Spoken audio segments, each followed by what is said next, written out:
ادع إلى سبيل ربك بالحكمة والموعظة الحسنة وجادلهم بالتي هي أحسن. سلف صالحین کے تعلق سے پوچھا کہ یہ کیا کرتے تھے کہ جس کی بنا پر اللہ رب العالمین نے اتنا اونچا مقام دیا ان کو؟ تو جواب دیتے ہیں وہ عمل کم کرتے تھے، ثواب بہت زیادہ ملتا تھا. وجہ کیا تھی؟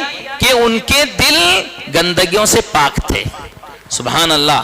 کینے اور بغض سے جب آپ کا دل پاک ہوگا، تھوڑا سا بھی عمل کریں گے تو بھی اللہ رب العالمین آپ کو بہت بڑا اجر و ثواب دیتا ہے.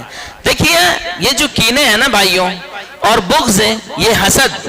عمل تو ہم کر رہے ہیں، نماز تو ہم پڑھ رہے ہیں، لیکن یہ دوسرے کے کھاتے میں جا رہے ہیں سب. کس کی بنا پر؟ حسد کی بنا پر، بغض کی بنا پر اور دشمنی کی بنا پر.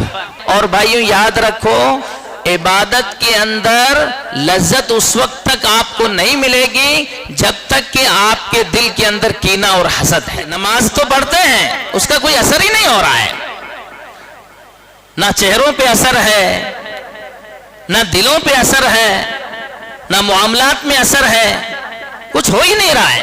شیخ الاسلام ابن تیمیہ رحمہ اللہ فرماتے ہیں کوئی آدمی نماز پڑھتا ہو اور نماز اس کا اثر نہیں ہوتا ہے نماز سے. حالانکہ قرآن میں اللہ رب العالمین نے کیا فرمایا؟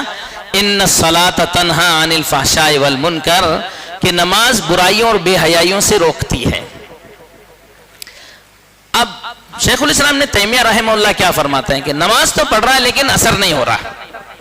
کیا وجہ ہے؟ فرماتے ہیں دو کھوٹ میں سے کوئی ایک کھوٹ ہے اس میں. یا تو نیت میں کھوٹ ہے، لوگوں کو دکھانے کے لیے نماز پڑھ رہا ہے، کوئی اور فائدہ حاصل کرنے کے لیے نماز پڑھ رہا ہے. یا طریقے میں کھوٹ ہے کہ ڈھنگ سے نماز ہی نہیں پڑھ رہا ہے. تو دو کھوٹوں میں سے کوئی ایک کھوٹ کی بنا پر جو ہے اس نماز کا اثر اس کے اوپر نہیں ہو رہا ہے. لہٰذا اس سے کیا بات معلوم ہوئی بھائیوں؟ ہماری عبادت کے اندر جو کھوٹ آ رہا ہے اس کا اثر نہیں ہو رہا ہے. ہم نے ضرور کسی کے خلاف دلوں میں بغض رکھا ہے، دلوں میں حسد رکھا ہے اور دلوں کے اندر کینہ رکھا ہے، جس کی بنا پر ہمارے عبادات کا جو اثر ہونا چاہیے وہ ہمارے دلوں کے اوپر اور ہمارے چہرے اور ہمارے جسموں کے اوپر نہیں ہو رہا ہے، ہمارے سلوک پر نہیں ہو رہا ہے. لہٰذا یہ ایک ایسی بیماری ہے جو آپ کی عبادت کو ختم کر رہی ہے، آپ کی بھلائیوں کو کاٹ رہی ہے.